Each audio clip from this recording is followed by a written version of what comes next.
An elephant will mourn its dead for days. A dog will whimper in pain when left alone.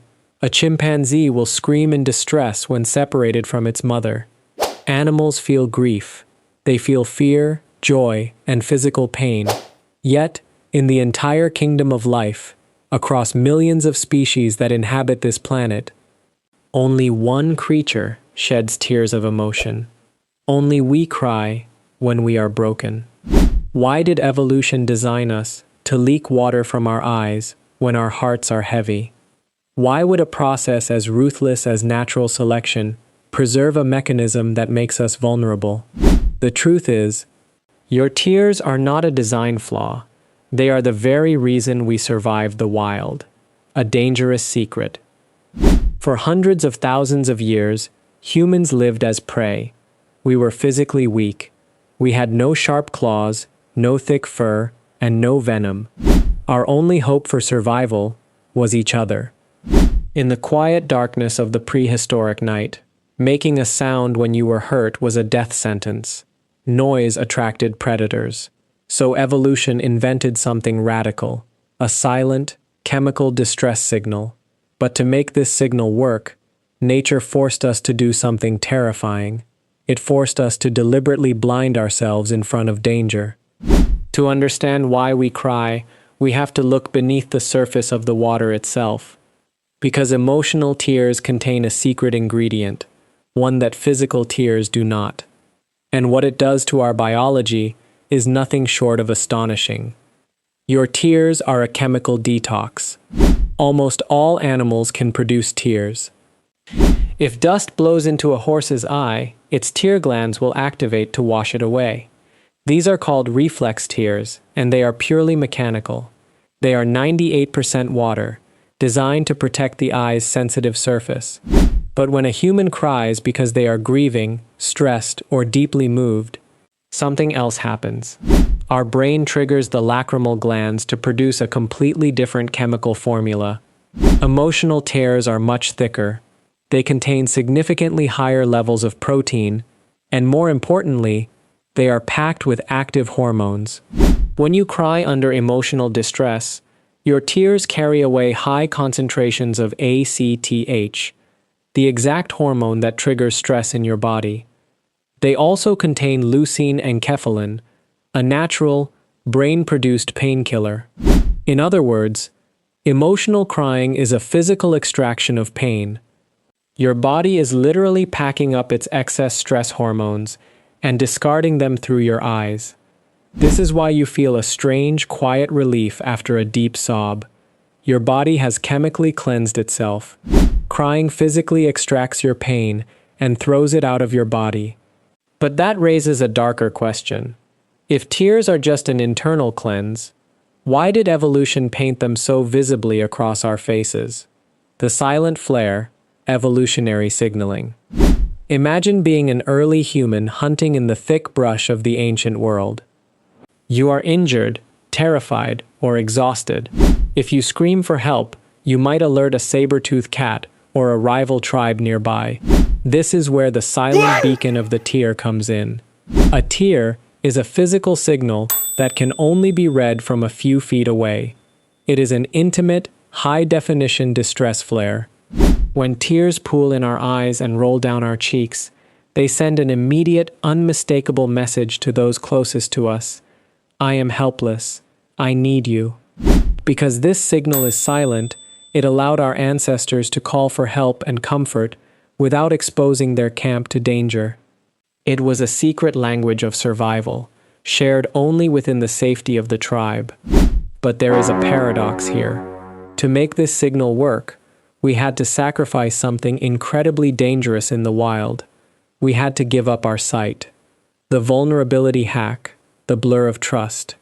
In the natural world, the moment you lose your vision is the moment you die. To survive, a wild animal must keep its eyes wide, clear, and focused on potential threats at all times. This is why no wild predator or prey would ever willingly blur its own sight. Yet, when we cry, our vision is completely distorted.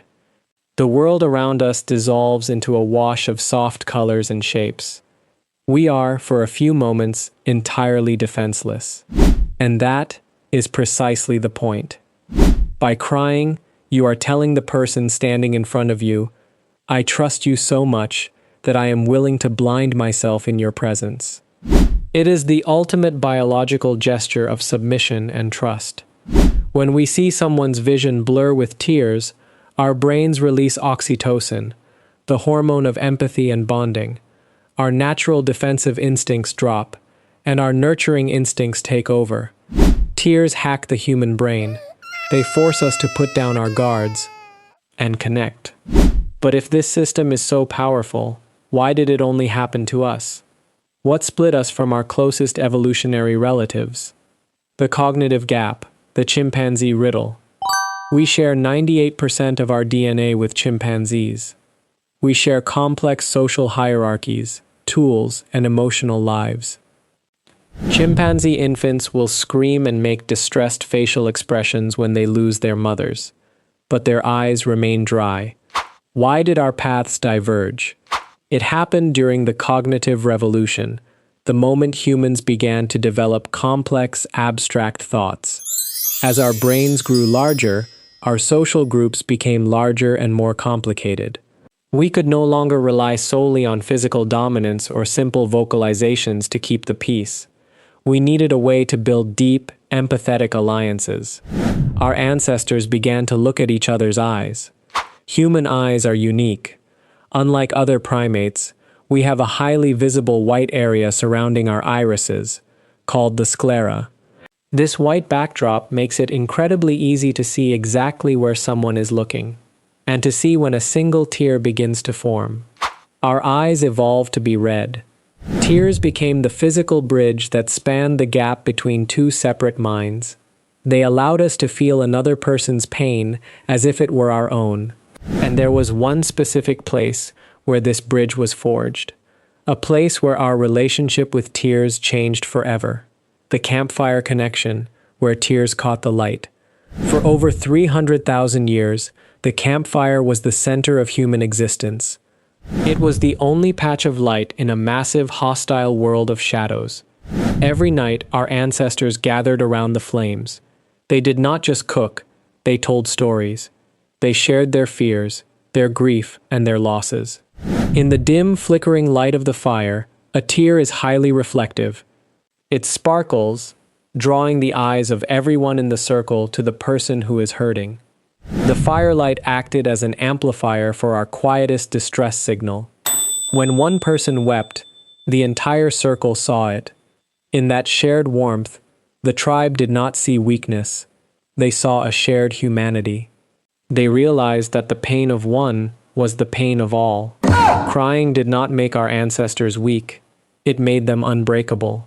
It bound families and clans together with an emotional glue so strong that no predator, no winter, and no famine could tear them apart.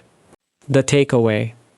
We spend our entire adult lives trying to look unbreakable. We swallow our grief, wipe away our tears in secret, and apologize whenever we feel vulnerable. We treat crying as a sign of defeat, but science and our own history tell us a very different story. Your tears are not a weakness. They are a biological masterpiece. They are a gift given only to us, a silent, sacred language that reminds us we are not alone in the dark. The next time you feel a tear rise to your eyes, do not hold it back. Do not apologize. Your body is simply remembering how to be human. I want to ask you, when was the last time a simple moment, a song, or a story brought you to tears, and did you let them fall? Let me know your thoughts in the comments below, and if this quiet journey into our evolutionary past resonated with you, consider subscribing to the channel. Until next time, stay curious and take care of each other.